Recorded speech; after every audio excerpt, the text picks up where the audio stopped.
Hello, bonjour. Aujourd'hui, on va parler du prince Harry, de Meghan Markle, de Charles, de cette histoire de Frogmore Cottage. Comme vous le savez, ces 2 derniers jours, l'actualité anglaise a été monopolisée par ce qui arrivait au prince Harry et à Meghan Markle. Je rigole parce que vraiment, les tabloïds anglais, les journaux anglais sont tellement, les médias anglais en général sont tellement prévisibles et vraiment idiots. Donc vraiment, maintenant, il y a des questions qui se posent. Comme vous le savez, le prince Charles a demandé au prince Harry et à Meghan Markle de quitter Frogmore Cottage. C'est une décision qui leur avait été informée en janvier dernier, mais qui a été leakée à la presse il y a 2 jours de cela.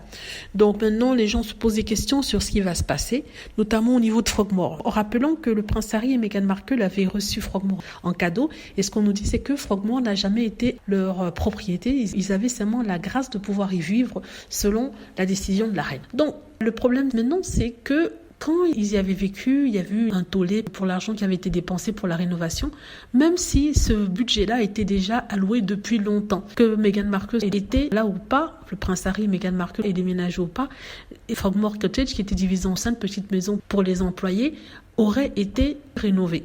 Donc, pour le déménagement de Harry et Meghan, donc Frogmore Cottage, ils ont avancé des rénovations et le montant total de ces rénovations se trouvait aux alentours de 2,4 millions de livres, c'est à peu près 2 800 000 euros. Donc argent que Harry et Meghan ont dû repayer suite aux problèmes et aux dramas que faisait la presse et les haters. Donc en même temps qu'ils ont payé l'argent, ils avaient payé pour le loyer en avance sur quelques années. Et on se demande maintenant ce qui va se passer, vu que normalement, quand vous rentrez dans une maison, c'est au propriétaire de faire des rénovations pour que vous vous y sentiez bien. N'est-ce pas? Souvent, il arrive que le propriétaire et les locataires s'accordent pour que ceux-ci puissent rénover, mais seulement soit il déduit ça sur le loyer, soit il les rembourse après.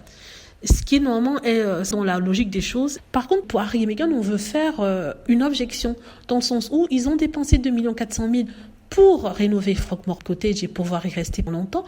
On va leur demander de partir, mais on ne veut pas non plus leur donner leurs 2 millions. En tout cas, les gens ne veulent pas que le prince Charles remette les 2 400 000 livres ou alors 2 800 000 euros au prince Harry et Meghan Markle, sachant que dans ces 2 800 000 euros, il y a le loyer qu'ils ont payé pour 3 ans. Donc je me dis, mais est-ce que ces gens-là rêvent? Dans quel monde sont-ils en fait? Est-ce qu'ils sont dans le monde parallèle où les gens n'ont pas de droits, mais ils sont complètement fous? Donc non, le prince Charles doit rembourser les 2 400 000 livres à Meghan Markle et le prince Harry et pourront éventuellement essayer de trouver une maison adéquate, quelque chose qui leur fournit de la sécurité tout en étant confortable, quelque chose en Angleterre. Donc c'est pour ça qu'en fait que les trolls et les haters ne veulent pas qu'on rende l'argent, on leur rende leur argent en fait, parce qu'ils savent qu'ils vont devoir acheter la maison.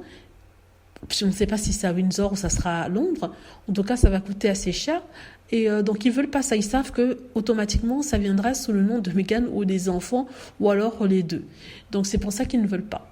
Mais moi, sincèrement, ça me fait rigoler. Ce que je peux dire, c'est que le prince Charles n'a pas le choix. Il va devoir rembourser l'argent des rénovations ainsi que le loyer payé en avance. Bon, en espérant que Harry et Meghan puissent compléter cet argent, acheter quelque chose qui leur donnera la sécurité quand ils seront présents sur le territoire anglais pour un quelconque événement que ce soit. Voilà, dites-moi ce que vous en pensez. J'espère que vous avez aimé la vidéo. N'hésitez pas à cliquer sur like si c'est le cas, à vous abonner pour plus de vidéos et à cliquer sur la petite cloche afin de être averti lorsque je poste une